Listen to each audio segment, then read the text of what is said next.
मैं जितेंद्र चतुर्वेदी मतांतर में आप लोगों का स्वागत है। लाख कोशिश और मिन्नतों के बाद जो ममता बनर्जी कोशिश कर रही थी या जो टीएमसी चाहती थी कि दरअसल जो बाई इलेक्शन पश्चिम बंगाल में होने हैं वो हो जाए। आप लोगों ने ये देखा ही होगा कि किस तरह से बाई इलेक्शन को लेकर टीएमसी ने एड़ी चोटी का जोर लगा दिया था। लोग इलेक्शन कमीशन में बैठे रहते थे कि साहब बाई इलेक्शन करा दो, क्योंकि 6 महीने के भीतर बाई इलेक्शन होना चाहिए और नवंबर का 5 नवंबर को संभवतः 6 महीने इनके पूरे होने थे।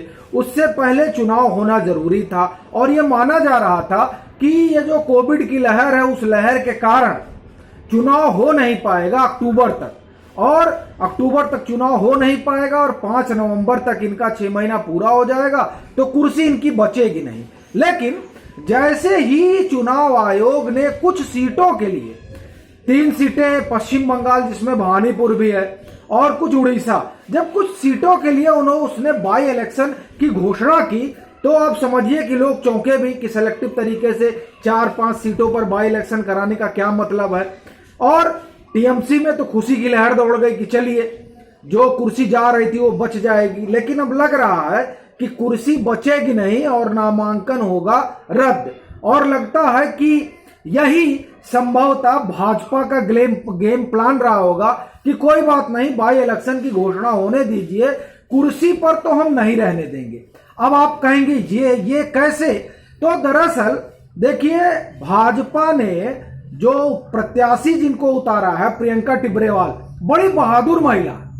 एक तो उन्होंने जो है ममता बनर्जी सरकार की नाक में दम कर रखा है। ये जो सीबीआई की जांच चल रही है वो जांच उनके पीआईएल पर ही शुरू हुई और टीएमसी के लोग एक एक करके एफआईआर हो रहा है और लोग बंद किए जा रहे हैं। तो इससे तो आफत आन पड़ी है ममता बनर्जी सरकार पर। दूसरा, जो ममता बनर्जी ने नामांकन किया है उस नामांकन की स्क्रूटनी कर दी प्रियंका टिब्रेवाल ने, और उस स्क्रूटनी से ये बात निकल कर आई कि 5 आपराधिक मामले संभवतः इनके ऊपर है जिसकी जानकारी छुपाई गई।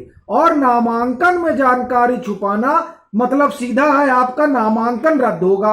अब जब नामांकन रद्द होगा तो प्रियंका टिब्रेवाल तो निर्विरोध जीत जाएंगी, और ऐसी स्थिति में देखिए कांग्रेस ने कोई कैंडिडेट अपना वहां उतारा नहीं है, और कोई कैंडिडेट उतरा होगा तो उस कैंडिडेट का क्या ही असर होगा वो आप सभी जानते हैं।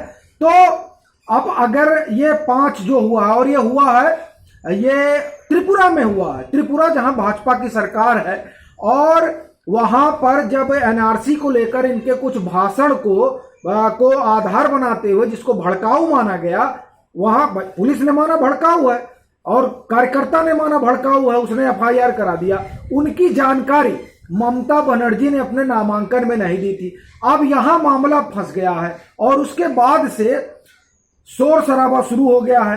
टीएमसी के लोग वो ये कहना शुरू कर दिए, कह रहे ये पॉलिटिक्स है, पॉलिटिकल बेडांटा है, ये सारी चीजें जो एक शगुफा होता है वो छोड़े जाने लगा। देखिए, मैं शगुफा कह रहा हूं, उनके लिए तो ये संगीन जो है आरोप वो लगा रहे हैं भाजपा पर कि इन लोगों ने जानबूझकर ये सब खड़ा किया है, और वो सब क्या है, उस सब का क्या माना जाए। तो दरअसल माना, जब आपके ऊपर अगर वहां एफआईआर हुआ है और उसकी जानकारी आप नहीं देंगे तो ये मामला बड़ा बनेगा ही। तो अब इसके बाद लोग ये चर्चा करने लगे हैं कि अगर ऐसा हुआ तो प्रियंका टिब्रेवाल का अपना जो उनका आप इतिहास देखिए अभी तक का, तो उन्होंने किस तरह पीआईएल के जरिए ममता बनर्जी सरकार को कोर्ट में लाकर खड़ा कर दिया और उनको घुटनों पर आने के लिए मजबूर कर दिया। तो जिस महिला ने ममता बनर्जी सरकार को घुटनों पर ला दिया, वो महिला जब उन्होंने ये निकाला कि ये 5 आपराधिक मामले थे और इसकी जानकारी उन्होंने नहीं दी, तो वो क्या करेंगी? वो फिर इस बार तो अभी तक तो सरकार घुटनों पर आई थी, इस बार वो ममता बनर्जी को घुटनों पे ले आएंगी और वो ये पूरी कोशिश करेंगी कि इनका नामांकन रद्द हो जाए। और उनका ट्रैक रिकॉर्ड ये बताता है कि दरअसल वो कोर्ट की जो है महारथी और वहां वो चीजें हारती नहीं है। ऐसी स्थिति में ममता बनर्जी की कुर्सी बचेगी, ये अब इसको लेकर संदेह पैदा होने लगा। क्योंकि तब तो बड़ी खुशी हुई थी, चलिए बाई इलेक्शन आ गया, अब कुर्सी कोई खतरा नहीं है, अब जो है हम चुन लिए जाएंगे और मार्जिन जो भी हो, चाहे 10 वोट से जीते और चाहे 1 वोट से, जीतना बड़ा जरूरी है। इस तरीके का जो उनका अपना सपना था, वो देखिए अब ये मामला जो है गड़बड़ हो जाएगा, क्योंकि सीधा आरोप है कि आपराधिक मामले दर्ज थे जिनका इन्होंने अपने नामांकन में जिक्र नहीं किया। तो इसका मतलब ये हो गया कि ममता बनर्जी का नामांकन रद्द होगा। मैं आपको खबर बताता हूं, चिट्ठी में जो जानकारी दी गई है उसके मुताबिक ममता पर असम के 5 अलग अलग थानों में केस दर्ज हुए थे। इनमें से कुछ केस अप्रैल मई में चुनाव से पहले भी दर्ज कराए गए। आरोप है कि इन्हीं केसों का जिक्र अपने एफिडेविट में नहीं किया गया।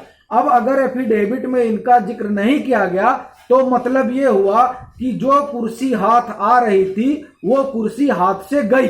चलते हैं, फिर मिलेंगे एक नए मसले के साथ। तब तक के लिए राम राम।